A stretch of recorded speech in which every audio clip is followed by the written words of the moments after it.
बुद्धं नमामि, धम्मं नमामि, संघं नमामि।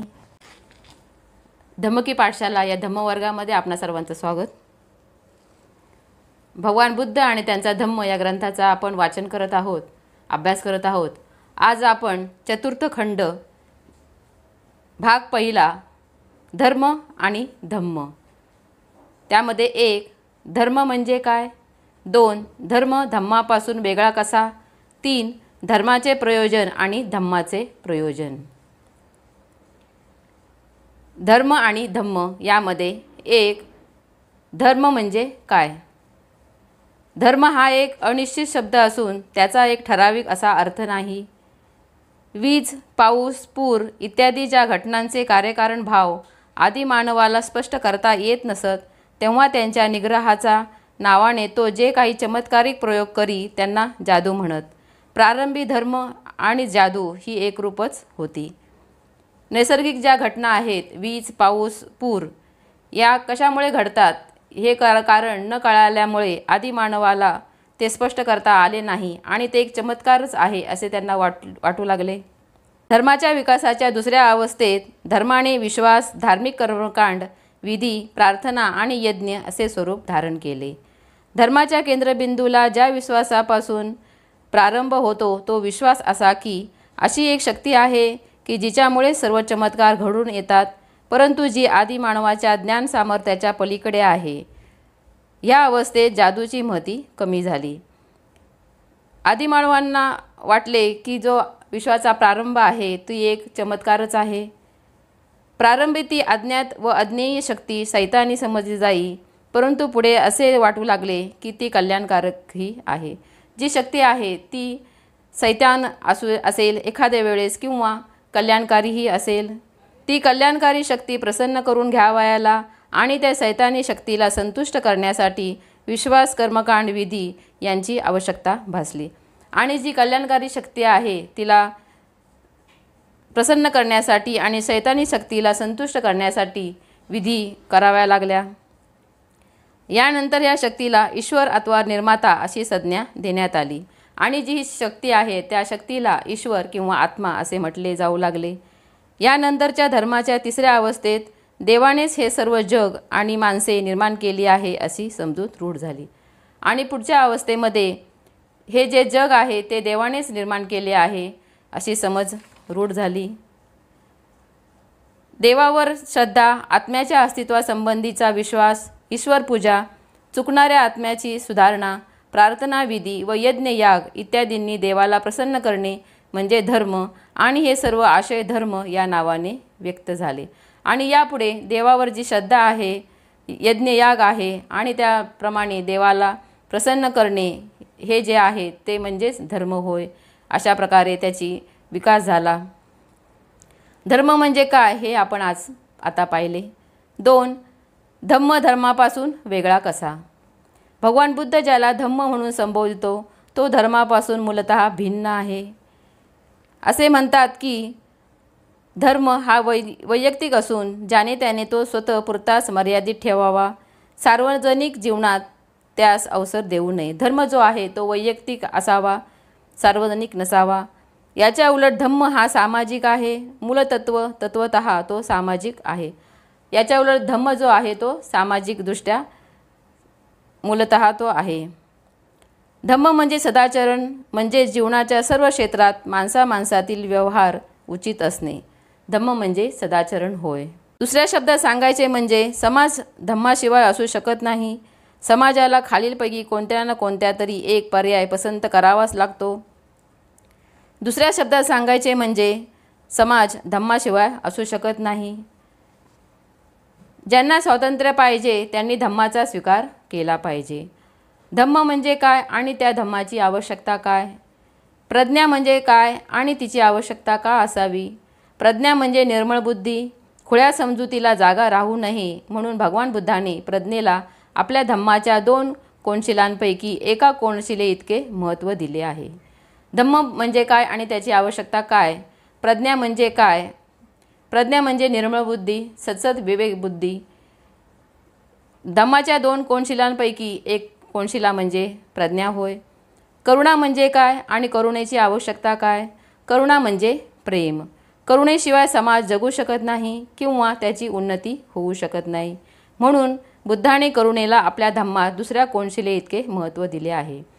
तथागतांनी आपल्या धम्मामध्ये करुणेला महत्त्व दिले आहे. करुणा म्हणजे प्रेम आणि करुणेशिवाय समाज जगू शकत नाही, त्याची उन्नती होऊ शकत नाही. ही झाली बुद्धाच्या धम्माची व्याख्या. धर्माच्या व्याख्येपेक्षा धम्माची व्याख्या ही वेगळी आहे. बुद्धाच्या धम्माची व्याख्या अगदी प्राचीन असली तरी ती आधुनिक युगाला जुळणारी वाटावी अशी आहे. ती जितकी पुरातन तितकीच अभिनव आहे. ती कोणापासून उसनी घेतलेली नाही की ती सत्य आहे. प्रज्ञा आणि करुणेचे अपूर्व मिश्रण म्हणजे भगवान बुद्धांचा धम्म होय. आणि धर्म आणि धम्म यामध्ये महंतर आहे. तथागतांचा धम्म आहे तो प्रज्ञा आणि करुणा या दोघांचा अनोखा संगम म्हणजे तथागतांचा धम्म होय. तथागतांनी प्रज्ञेला महत्त्व दिलेले आहे आणि करुणेलाही महत्त्व दिलेले आहे. तथागतांचा धम्म हा जितका प्राचीन आहे तितका तो आधुनिकही आहे. जितका तो पुरातन आहे तितकाच अभिनवही आहे.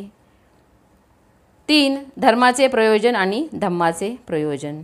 धर्माचे प्रयोजन काय? धम्माचे प्रयोजन काय? ती प्रयोजने एकच आहेत की भिन्न आहेत? या 2 प्रश्नांची उत्तरे बुद्धाच्या सुनक्खत आणि पोट्टपाद या ब्राह्मणाबरोबर झालेल्या संवादात आढळतात. एकदा भगवान मल्लांच्या अनुपीय ह्या नगरात राहत होते. त्या प्रसंगी एके दिवशी अगदी सकाळी चिवरे धारण करून हातात भिक्षापात्र व दुसरे चिवर घेऊन त्यांनी भिक्षाटनासाठी नगरात प्रवेश केला. रस्त्यात त्यांना असे वाटले की भिक्षेसाठी इतक्या सकाळी जाणे योग्य नाही, म्हणून ते परिव्राजक भग्गवा याच्या आश्रमात त्याला भेटण्यास गेले. तथागत आपल्या भिक्खू संघासमवेत भग्गवा याच्या आश्रमात गेले. भगवंतांना पाहून भग्गवा उठला आणि अभिवादन करून म्हणाला, भगवान या आसनावर बसावे. भगवान बसल्यावर भग्गवा एका लहान आसनावर बसला आणि भगवंतांना म्हणाला, काही दिवसांपूर्वी सुनक्कत लिच्छवी माझ्याकडे येऊन म्हणाला, मी अलीकडे तथागतांचे शिष्यत्व सोडले असून त्यांना शिष्य म्हणून त्यांच्याकडे राहत नाही. सुनक्कताचे म्हणणे खरे आहे काय? भगवा जो आहे तो तथागतांना म्हणाला, लिच्छवी सुनक्कत हा माझ्याकडे आला होता आणि तथागतांचे शिष्य म्हणून मी आता नाही आहे. हे जे बोलतो आहे ते बरोबर आहे का? भगवंतांनी उत्तर दिले, होय. सुनक्कत लिच्छवी जे म्हणतो ते खरे आहे. सुनक्कत मला असा म्हणाला. त्यानंतर मी त्याला विचारले, सुनक्कत तू माझ्याबरोबर राहा आणि माझा शिष्य हो, असे मी कधीतरी तुला म्हणालो होतो काय?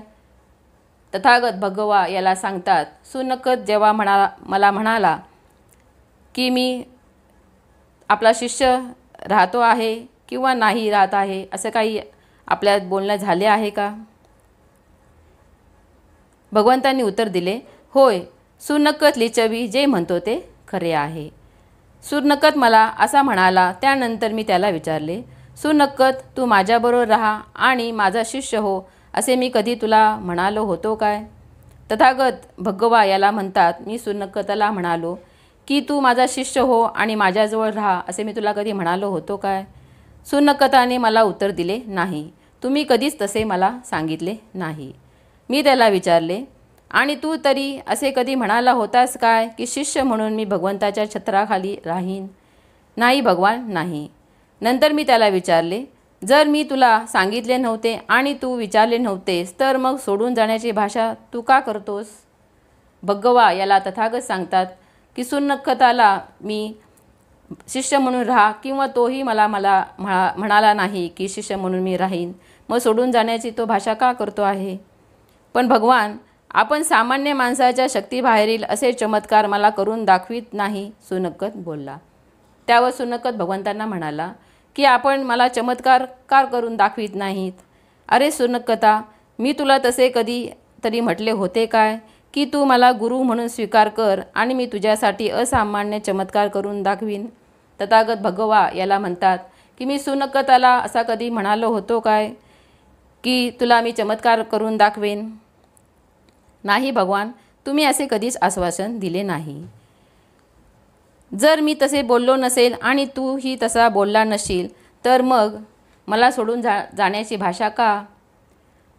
माझ्या धम्माचे प्रयोजन असामान्य चमत्कार करून दाखविणे अथवा न दाखविणे हा आहे काय? माझ्या धम्माचं जे प्रयोजन आहे ते असामान्य चमत्कार करून दाखविणे किंवा न दाखविणे हे आहे काय?